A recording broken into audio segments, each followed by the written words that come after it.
اللہ کے نبی صلی اللہ علیہ وسلم نے یہ پیش گوئی فرمائی تھی کہ جب فتنوں کا دور آئے گا تو امت کے لوگوں کی حالت یہ ہوگی، یبیع دینہ بعرض من الدنیا، دنیا کے تھوڑے سے فائدے کے لیے لوگ کیا ہے اپنے دین کا سودا کریں گے، لوگ اپنے دین کو بیچ دیں گے۔ اے خیر امت کے نوجوانوں، یہ دین کی جو نعمت اللہ نے ہمیں عطا فرمائی ہے، توحید کی جو نعمت اللہ نے ہمیں عطا فرمائی ہے، یہ بہت بڑی نعمت ہے، بہت بڑا سرمایہ ہے۔ اس سے بڑی دنیا کے اندر کوئی نعمت نہیں ہے، اس سے بڑا دنیا کے اندر کوئی سرمایہ نہیں ہے۔ اس کی حفاظت کرنا یہ ہماری ذمہ داری۔ امت کے لوگوں، مصعب بن عمیر رضی اللہ عنہ کی زندگی ہمیں کیا سبق دے رہی ہے، ہمیں کیا پیغام دے رہی ہے؟ اے اپنے دین کو بیچنے والوں، دین کا سودا کرنے والوں، حضرت مصعب بن عمیر رضی اللہ عنہ کی زندگی ہم کو یہ سبق دے رہی ہے کہ دنیا کے اندر اگر آپ کو ساری آسائشیں میسر ہوں، ساری لذتیں مل جائے، ساری سہولیات آپ کو مل جائے، ساری نعمتیں دنیا کے اندر آپ کو مل جائے، لیکن یاد رکھو اگر زندگی ایمان سے خالی ہے، اگر زندگی دین سے خالی ہے تو ایسی زندگی کا کوئی فائدہ نہیں ہے۔ اللہ کے نبی صلی اللہ علیہ وسلم نے حدیث کے اندر فرمایا ہے، لَأَعْلَمَنَّ أَقْوَامًا مِّنْ أُمَّتِي يَأْتُونَ يَوْمَ الْقِيَامَةِ بِحَسَنَاتٍ، میں اپنی امت کے ایسے لوگوں کو جانتا ہوں جو قیامت کے دن تہامہ پہاڑ کے برابر نیکیاں لے کر کے آئیں گے، فَيَجْعَلُهَا اللَّهُ عَزَّ وَجَلَّ هَبَاءً مَنْثُورًا، لیکن ان کی نیکیوں کو اللہ رب العالمین ہواؤں میں، فضاؤں میں ذرات کی مانند اڑا دے گا، نیکیاں برباد ہو جائیں گی، اس کی کوئی قیمت نہیں ہوگی۔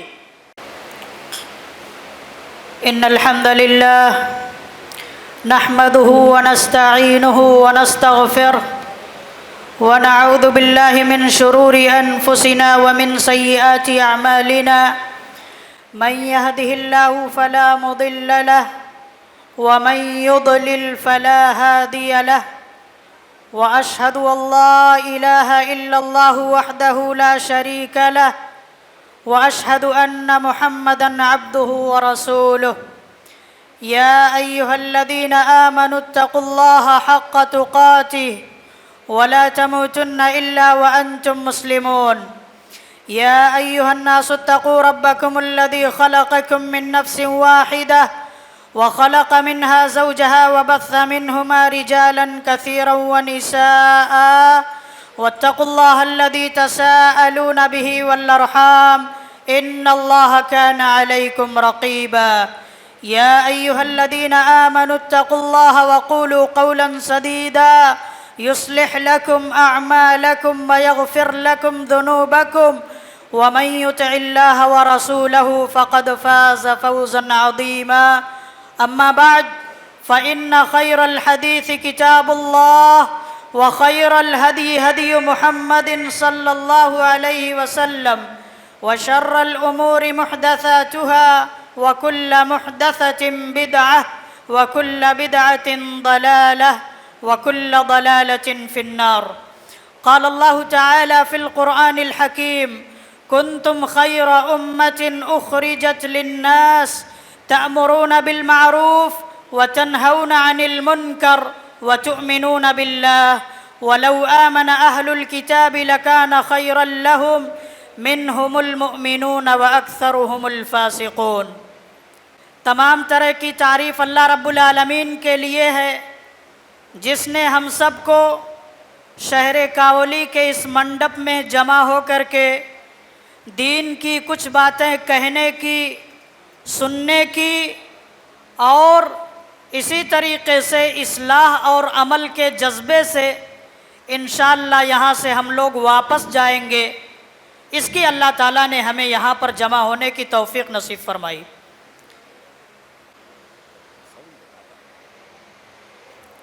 اسلامی بھائیوں،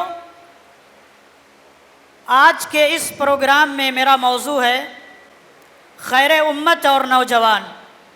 سب سے پہلے ہم یہ جان لیں کہ خیر امت کسے کہتے ہیں۔ خیر امت سے مراد امت محمدیہ ہے، محمد صلی اللہ علیہ وسلم کی امت۔ اور آپ صلی اللہ علیہ وسلم کی امت سے پہلے جتنی بھی امتیں اس سے پہلے گزر چکی ہیں، امت محمدیہ ان تمام امتوں میں سب سے بہترین امت ہے۔ اسی لیے اللہ تبارک و تعالی نے سورہ آل عمران آیت نمبر 110 میں ارشاد فرمایا، کنتم خیر امت اخرجت للناس تأمرون بالمعروف وتنہون عن المنکر وتؤمنون باللہ، کہ تم سب سے بہترین امت ہو جس کو لوگوں کے لیے پیدا کیا گیا ہے، نکالا گیا ہے۔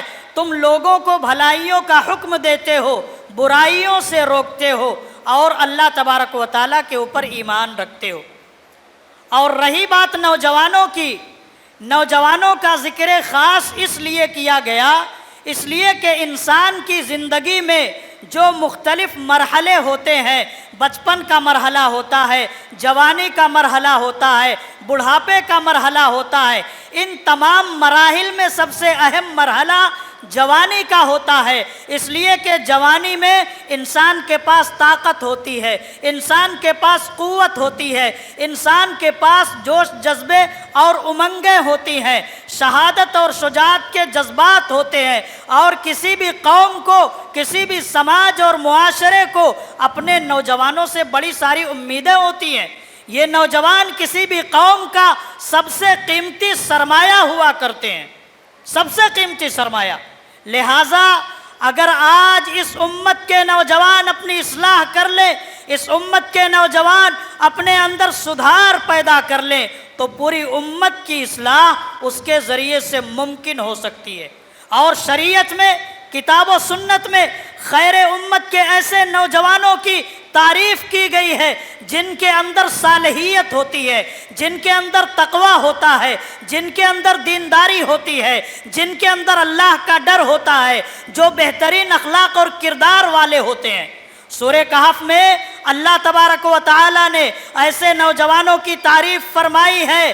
اللہ تبارک و تعالیٰ نے فرمایا، نحن نقص علیک نباہم بالحق انہم فتیۃ آمنوا بربہم وزدناہم ہدی، کہ ہم ان کا قصہ، صحیح حالات، ان کا واقعہ صحیح آپ کے سامنے بیان فرما رہے ہیں۔ وہ چند نوجوان تھے جو اپنے رب کے اوپر ایمان لے آئے تھے، اور ہم نے ان کی ہدایت میں زیادتی عطا فرمائی تھی۔ وَرَبَطْنَا عَلَىٰ قُلُوبِهِمْ إِذْ قَامُوا فَقَالُوا رَبُّنَا رَبُّ السَّمَاوَاتِ وَالْأَرْضِ لَن نَّدْعُوَ مِن دُونِهِ إِلَٰهًا لَقَدْ قُلْنَا إِذًا شَطَطًا۔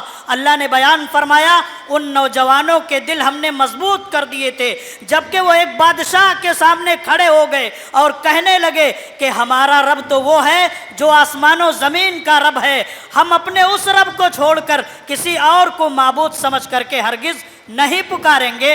اگر ہم نے ایسا کیا تو ہم نے نہایت ہی غلط بات کہی۔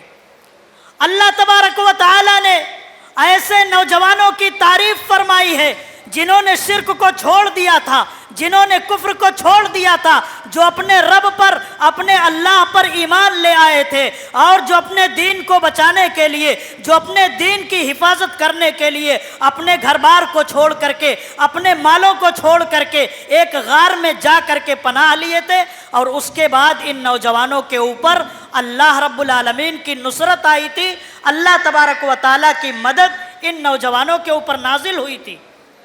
تو اے خیر امت کے نوجوانوں، تم اپنے ایمان کو بچانے کی فکر کرو۔ خیر امت کے نوجوانوں، تم اپنے دین کی حفاظت کرنے کی فکر کرو، اس لیے کہ آج قدم قدم پر آج دیکھیں گے مختلف فتنے ہیں، قدم قدم پر شرک کا فتنہ ہے، قدم قدم پر بدعتیں ہیں، قدم قدم پر الحاد ہے، قدم قدم پر جو ہے شہرت کا فتنہ ہے، قدم قدم پر مال و دولت کا فتنہ ہے۔ فتنوں کا دور ایسا چل رہا ہے کہ مال و دولت کے چکر میں لوگ اپنا ایمان بیچ رہے ہیں، لوگ اپنا عقیدہ بیچ رہے ہیں، لوگ اپنا منہج بیچ رہے ہیں۔ اللہ کے نبی صلی اللہ علیہ وسلم نے یہ پیش گوئی فرمائی تھی کہ جب فتنوں کا دور آئے گا تو امت کے لوگوں کی حالت یہ ہوگی، یبیع دینہ بعرض من الدنیا، دنیا کے تھوڑے سے فائدے کے لیے لوگ کیا ہے اپنے دین کا سودا کریں گے، لوگ اپنے دین کو بیچ دیں گے۔ اے خیر امت کے نوجوانوں، یہ دین کی جو نعمت اللہ نے ہمیں عطا فرمائی ہے، توحید کی جو نعمت اللہ نے ہمیں عطا فرمائی ہے، یہ بہت بڑی نعمت ہے، بہت بڑا سرمایہ ہے۔ اس سے بڑی دنیا کے اندر کوئی نعمت نہیں ہے، اس سے بڑا دنیا کے اندر کوئی سرمایہ نہیں ہے۔ اس کی حفاظت کرنا یہ ہماری ذمہ داری ہے۔ اور اسی طریقے سے ابراہیم علیہ السلام بھی نوجوان تھے، جنہوں نے کفر کے ایوانوں میں زلزلہ پیدا کر دیا تھا۔ قرآن نے ان کی جوانی کا تذکرہ کرتے ہوئے فرمایا قالوا سمعنا فتى يذكرهم يقال له ابراہیم، ہم نے ایک نوجوان کو اس کا تذکرہ کرتے ہوئے سنا جسے ابراہیم کہا جاتا ہے۔ ابراہیم علیہ السلام کی حالت کیا تھی؟ ایسے گھرانے میں پیدا ہوتے ہیں جہاں پر شرک ہوتا ہے، جہاں پر کفر ہوتا ہے، باپ بتوں کو بنانے والا ہے، مورتیوں کو بنا کر کے ان کا باپ بیچنے والا ہے۔ ابراہیم علیہ السلام اپنے گھر سے توحید کی دعوت کا آغاز کر دیتے ہیں اور بڑے پیارے انداز میں توحید کی دعوت دیتے ہیں اپنے ابو کو۔ قرآن کریم میں آپ پڑھیے سورہ مریم، سورہ انبیاء، بڑے پیارے انداز میں اپنے والد کو، اپنے باپ کو سمجھاتے ہیں۔ کہتے ہیں اے ابا جان، آپ شیطان کی عبادت نہ کریے، آپ غیر اللہ کی عبادت نہ کریے، یہ لوگ سن نہیں سکتے، دیکھ نہیں سکتے، آپ کو کوئی فائدہ نہیں پہنچا سکتے۔ بڑے پیارے انداز میں، بڑے نرمی والے انداز میں ابراہیم علیہ السلام اپنے والد کو، اپنے باپ کو سمجھاتے ہیں۔ لیکن باپ کیا کرتا ہے؟ رد عمل کیا ہوتا ہے؟ باپ غصہ ہوتا ہے، دھمکیاں دی جاتی ہے، ابراہیم باز آ جاؤ، اگر تم باز نہیں آئے تو پتھروں سے مار مار کر کے تم کو سنگسار کر دیا جائے گا، تم کو ہلاک کر دیا جائے گا۔ اور پوری کی پوری قوم بھی مشرک تھی۔ گھر میں دعوت ہو گئی، اب دیکھا کہ اصلاح ہونے والی نہیں ہے، قوم کو اللہ کی توحید کی طرف بلانا شروع کر دیا، قوم کو توحید کی دعوت دی، اللہ کی توحید کو مشرک قوم کے سامنے پیش کیا۔ قوم بھی آپ کی دشمن بن گئی، اور دشمنی ایسی تھی کہ سزا دینے پر اتارو ہو گئی۔ آگ جلوائی گئی، آگ جلا کر کے ابراہیم علیہ السلام کو اس آگ کے اندر ڈال دیا گیا۔ اللہ رب العالمین نے اپنے اس بندے کی، اپنے اس خلیل کی مدد فرمائی۔ اللہ تبارک و تعالیٰ نے، اللہ کا کرشمہ دیکھیے، اللہ کی طاقت دیکھیے، ابراہیم علیہ السلام کو آگ میں ڈالا گیا۔ اللہ نے ڈائریکٹ آگ کو حکم دیا قُلْنَا يَا نَارُ كُونِي بَرْدًا وَسَلَامًا عَلَىٰ ابراہیم، ہم نے آگ سے کہا کہ اے آگ، تو ابراہیم پر، تو میرے خلیل پر ٹھنڈی ہو جا، تو میرے بندے پر سلامتی والی ہو جا۔ اس طریقے سے اللہ نے اپنے بندے کی حفاظت فرمائی۔ اور اسی طریقے سے یوسف علیہ السلام بھی نوجوان تھے۔ عزیز مصر کی بیوی آپ کو برائی کی طرف بلا رہی ہے، یوسف علیہ السلام دل میں اللہ کا ڈر، دل میں اللہ کا خوف، زبان سے معاذ اللہ کہتے ہوئے اس برائی کے قریب جانے سے یوسف علیہ السلام اپنے آپ کو بچاتے ہیں۔ اسلامی تاریخ پوری کی پوری خیر امت کے نوجوانوں سے بھری ہوئی پڑی ہے۔ آپ جو ہے صحابہ کرام کی زندگی کا مطالعہ کریں، حضرت عمر رضی اللہ تعالیٰ عنہ، حضرت عثمان رضی اللہ تعالیٰ عنہ، حضرت علی رضی اللہ تعالیٰ عنہ، حضرت عبداللہ بن مسعود رضی اللہ تعالیٰ عنہ، حضرت بلال رضی اللہ تعالیٰ عنہ، حضرت خالد بن ولید رضی اللہ تعالیٰ عنہ، اور حضرت مصعب بن عمیر رضی اللہ تعالیٰ عنہ۔ مصعب بن عمیر رضی اللہ تعالیٰ عنہ صحابی رسول، نوجوان، مکہ کے حسین و جمیل انسان، ان کی سیرت پڑھی آپ کا ایمان تازہ ہو جائے گا۔ نوجوانوں پڑھو صحابہ کرام کی سیرت کو۔ واٹس ایپ اور فیس بک پر ٹائم برباد کرنے سے بہتر ہے کہ آپ قرآن کو پڑھو، نبی کی حدیثوں کو پڑھو، صحابہ کی سیرتوں کو پڑھو، جس سے آپ کے ایمان کے اندر تازگی آئے گی، آپ کے ایمان کے اندر مضبوطی آئے گی۔ مکہ کا یہ حسین و جمیل نوجوان مصعب بن عمیر رضی اللہ تعالیٰ عنہ اچھے سے اچھا کپڑا پہنتے تھے، اچھے سے اچھا عطر استعمال کرتے تھے، گلیوں سے گزرتے تھے، گلیاں مہک اٹھتی تھیں۔ اسلامی بھائیوں، اچھے سے اچھا جوتا پہنتے تھے، لیکن اسلام کیا قبول کر لیے؟ ساری کی ساری عیش و عشرت ختم ہو گئی، سب چھین لیا گیا۔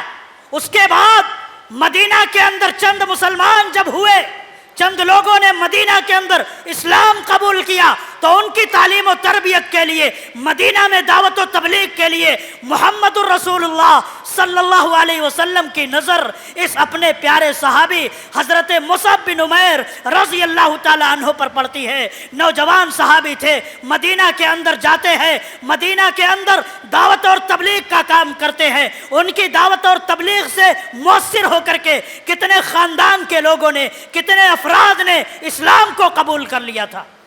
جب جنگ بدر کا معرکہ پیش آیا، جو حق اور باطل کا معرکہ تھا، اس میں بڑی جوامردی سے لڑے تھے۔ اور جنگ احد کے اندر جب حضرت مصعب بن عمیر رضی اللہ تعالیٰ عنہ، جنگ احد میں جب ایک نازک مرحلہ آیا تھا، مسلمانوں کے سامنے اسلام کا علم، اسلام کا پرچم ہاتھ میں لیے ہوئے تھے، دائیں ہاتھ میں اسلام کے پرچم کو تھامے ہوئے تھے۔ ابن قمیہ نے مشرکین کی طرف سے آپ کے اوپر جب حملہ کیا، آپ کا دایاں ہاتھ شہید ہو گیا، لیکن اسلام کے پرچم کو انہوں نے گرنے نہیں دیا، بائیں ہاتھ سے پرچم کو اٹھا لیا۔ بائیں ہاتھ کے اوپر بھی جب وار کیا گیا، حملہ کیا گیا، بایاں ہاتھ بھی شہید ہو گیا۔ دونوں ہاتھوں کا حلقہ بنا کر کے سینے سے پرچم کو اٹھا لیا تھا۔ اسلام کے پرچم کو جب تک زندہ تھے، حضرت مصعب بن عمیر رضی اللہ عنہ سینے سے لگائے ہوئے تھے، پرچم کو گرنے نہیں دیا تھا، جھکنے نہیں دیا تھا، یہاں تک کہ سینے پر بھی جب وار کیا گیا تو آپ شہید ہو گئے، آپ دنیا سے چلے گئے۔ اللہ کے نبی نے جب حضرت مصعب بن عمیر رضی اللہ تعالی عنہ کی لاش کو دیکھا، اللہ کے نبی کی آنکھوں میں آنسو تھے۔ اے مصعب بن عمیر رضی اللہ عنہ، تم تو وہ تھے جنہوں نے اسلام کے لیے بڑی قربانیاں دی تھیں۔ اے مصعب بن عمیر رضی اللہ عنہ، تم تو وہ تھے جو دین کے لیے ساری تکلیفوں کو برداشت کرتے تھے، ساری کی ساری پریشانیوں کو برداشت کر لیتے تھے۔ آج تم دنیا سے جا چکے ہو، آج تم اللہ کو پیارے ہو چکے ہو۔ اور اس کے بعد کفن دفن کا جب وقت آیا تو کفن دینے کے لیے کپڑے بھی ان کے پاس نہیں تھے۔ ایک چادر تھی، سر ڈھانپا جاتا تو پاؤں کھل جاتا، پاؤں ڈھانپا جاتا تو آپ کا سر کھل جاتا تھا۔ حالت ایسی تھی، نبی نے کہا کہ سر کو ڈھانک دیا جائے، پاؤں پر ازخر گھاس لا کر کے رکھ دی جائے۔ اے امت کے نوجوانوں، امت کے لوگوں، مصعب بن عمیر رضی اللہ عنہ کی زندگی ہمیں کیا سبق دے رہی ہے، ہمیں کیا پیغام دے رہی ہے۔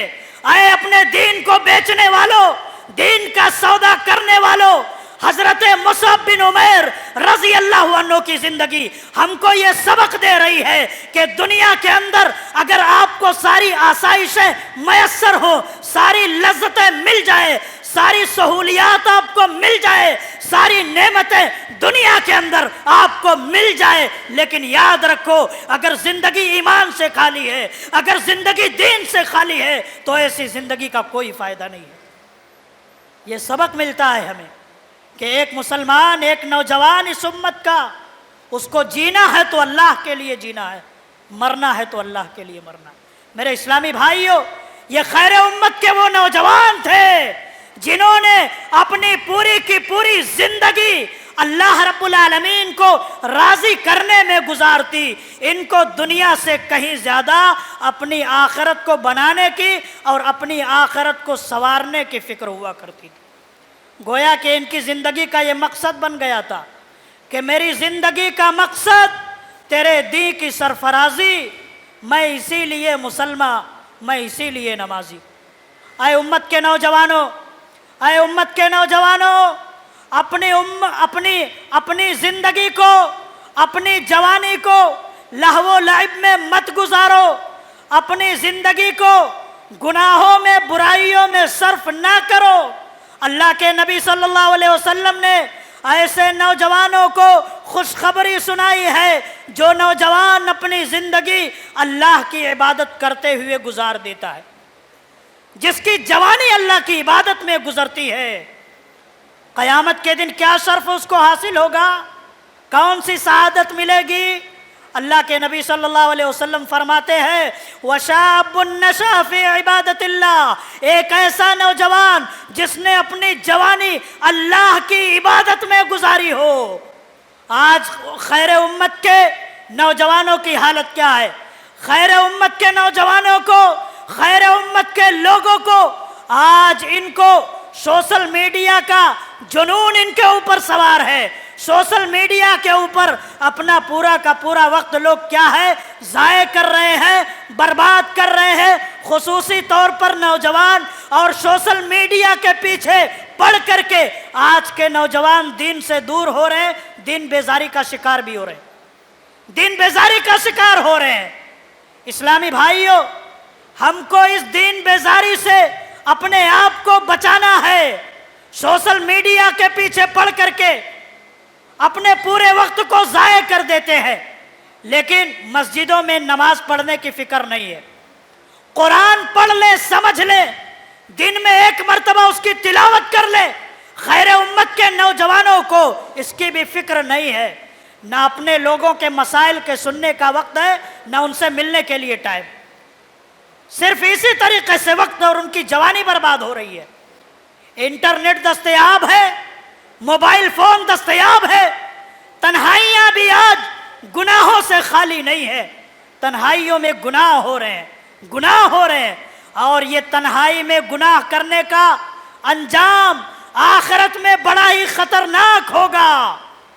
اللہ کے نبی صلی اللہ علیہ وسلم نے حدیث کے اندر فرمایا ہے لَأَعْلَمَنَّ أَقْوَامًا مِّنْ أُمَّتِي يَأْتُونَ يَوْمَ الْقِيَامَةِ بِحَسَنَاتٍ، میں اپنی امت کے ایسے لوگوں کو جانتا ہوں جو قیامت کے دن تہامہ پہاڑ کے برابر نیکیاں لے کر کے آئیں گے، فَيَجْعَلُهَا اللَّهُ عَزَّ وَجَلَّ هَبَاءً مَنْثُورًا، لیکن ان کی نیکیوں کو اللہ رب العالمین ہواؤں میں، فضاؤں میں ذرات کی مانند اڑا دے گا۔ نیکیاں برباد ہو جائیں گی، اس کی کوئی قیمت نہیں ہوگی۔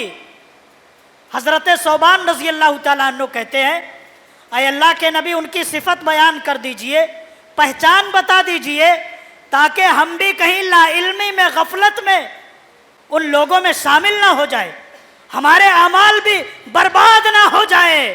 اللہ کے نبی صلی اللہ علیہ وسلم نے فرمایا وہ تمہارے بھائی ہوں گے، وہ تمہاری نسل سے، تمہاری قوم سے ہوں گے، راتوں کو اسی طریقے سے قیام کریں گے جیسے تم قیام کرتے ہو، لیکن ان کی خامی یہ ہوگی، ان کی غلطی یہ ہوگی کہ جب وہ تنہائیوں میں جاتے تھے، خلوتوں میں جاتے تھے تو اللہ کی حرام کردہ چیزوں سے نہیں بچتے تھے، تنہائیوں میں حرام چیزوں سے نہیں بچتے تھے۔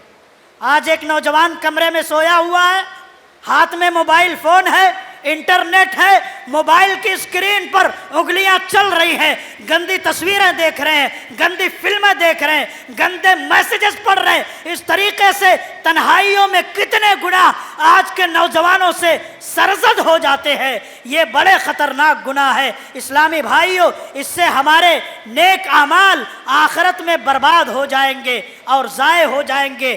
خلوتوں میں ہمیں گناہ کرنے سے اپنے آپ کو بچانے کی ضرورت ہے۔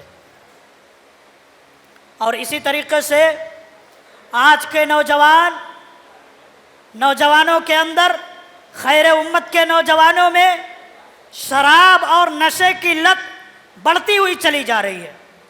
آج آپ دیکھیں گے قدم قدم پر، ہر موڑ پر، ہر دکان پر شراب اور نشہ آور چیزیں آسانی سے دستیاب ہو جاتی ہیں، مل جاتی ہیں، اور نوجوان ان نشہ والی چیزوں کو کھاتے ہیں، ان کو پیتے ہیں۔ یہ کتنا خطرناک گناہ ہے۔ اللہ کے نبی صلی اللہ علیہ وسلم نے فرمایا تھا لَيَكُونَنَّ مِنْ أُمَّتِي أَقْوَامٌ يَسْتَحِلُّونَ الْحِرَّ وَالْحَرِيرَ وَالْخَمْرَ وَالْمَعَازِفَ، اللہ کے نبی نے کہا تھا کہ میری امت میں ایسے لوگ آئیں گے جو زنا کو، ریشم کے لباس کو، شراب کو اور آلات موسیقی کو حلال کر لیں گے، اور شراب پینا، نشہ آور چیزوں کا استعمال کرنا یہ کتنا خطرناک گناہ ہے، کتنا خطرناک یہ جرم ہے۔ اللہ کے نبی نے اس کی سزا بیان فرمائی۔ اللہ کے نبی نے فرمایا تھا سَيَكُونُ فِي آخِرِ الزَّمَانِ خَسْفٌ وَقَذْفٌ ومسخ قیل ومتى ذلك یا رسول اللہ قال اذا ظہرت المعازف والقینات واستحلت الخمر۔ اللہ کے نبی نے فرمایا تھا ایک وقت ایسا آئے گا جب لوگوں کو زمین میں دھسا دیا جائے گا، ان پر پتھروں کی بارش کی جائے گی اور ان کی شکلیں مٹا دی جائیں گی، مسخ کر دی جائیں گی۔ کہا گیا اللہ کے نبی ایسا کب ہوگا؟ اللہ کے نبی نے فرمایا جب گانے بجانے عام ہو جائیں گے، آلات موسیقی پھیل جائیں گے، اسی طریقے سے شراب کو حلال سمجھا جانے لگے گا۔ آج دیکھیے شراب کو مختلف ناموں سے بیچا جاتا ہے، بہت سارے نوجوانوں کو یہ غلط فہمی بھی ہوتی ہے، وہ یہ سمجھتے ہیں کہ نشہ آور شراب ہی حرام ہے، نشے میں وہ چیزیں جو پینے والی ہے وہی حرام ہے، کھانے والی چیزیں حرام نہیں ہے۔ اے نوجوانوں، نشے کی کوئی بھی چیز ہو، چاہے وہ کھانے کی ہو یا پینے کی ہو، اس کو اللہ کے نبی صلی اللہ علیہ وسلم نے حرام قرار دیا ہے، اس سے ہمیں اپنے آپ کو بچانے کی ضرورت ہے۔ خیر امت کے نوجوان آج کس ڈگر پر جا رہے ہیں، کس تہذیب کو، کس کلچر کو فالو کر رہے ہیں؟ آپ دیکھیے آج کے مسلم نوجوانوں کو شکل و صورت دیکھ کر کے، ظاہری وضاقتہ دیکھ کر کے یہ فیصلہ کرنا مشکل ہو جاتا ہے کہ یہ کوئی نوجوان بھی مسلمان ہے، یہ مسلم نوجوان ہے۔ آج کے نوجوانوں کی بال کٹنگ دیکھ لیجئے، سائیڈ سے کٹ کرا لیتے ہیں، بیچ میں ویسے ہی بڑے بال چھوڑ دیتے ہیں، ایک فیشن بن گیا ہے۔ پھٹی جنس اور پینٹ پہن لیتے ہیں، کہتے ہیں کہ یہ بھی فیشن ہے۔ اسی طریقے سے ان کی وضاقتہ دیکھ لیجئے، پوری چیزیں ایسی ہیں جس کو دیکھ کر کے یہ اندازہ لگانا مشکل ہو جاتا ہے کہ یہ بھی دین اسلام کے نمائندے ہیں۔ اے نوجوانوں، اپنی شکل و صورت کو ایسی بناؤ، اپنے حلیے کو ایسا بناؤ، اپنی تہذیب کو اس طریقے سے فالو کرو کہ ایک غیر مسلم بھی اگر کوئی شخص بھی آپ کو دیکھے تو دیکھ کر کے یہ چیز معلوم کر لے کہ یہ بھی دین اسلام کا کوئی نمائندہ ہے، یہ بھی خیر امت کے نمائندے ہیں۔ اسی طریقے سے اخلاقی اعتبار سے بھی ہمیں اپنے اندر سدھار پیدا کرنے کی ضرورت ہے۔ نوجوانوں کے اندر اخلاقی بگاڑ کی آج بڑی شکایتیں ہیں اور بڑی ساری خامیاں ہم کو دیکھنے میں ملتی ہیں۔ اسلامی بھائیوں، ہمارے ذہن کے اندر یہ چیز ہونی چاہیے آخر میں کہ ہمیں یہ زندگی گزار کر کے اللہ کے پاس جانا ہے، چاہے کوئی نوجوان ہو اس امت کا، یا کوئی بزرگ ہو یا بچے ہو، مرد ہو یا عورت ہو، سب کو اللہ کے پاس جانا ہے۔ وہاں دولت کام نہیں آئے گی، وہاں شہرت کام نہیں آئے گی، وہاں دنیا کی کوئی اور چیز کام نہیں آئے گی، وہاں کام آئیں گے تو ہمارے نیک اعمال کام آئیں گے۔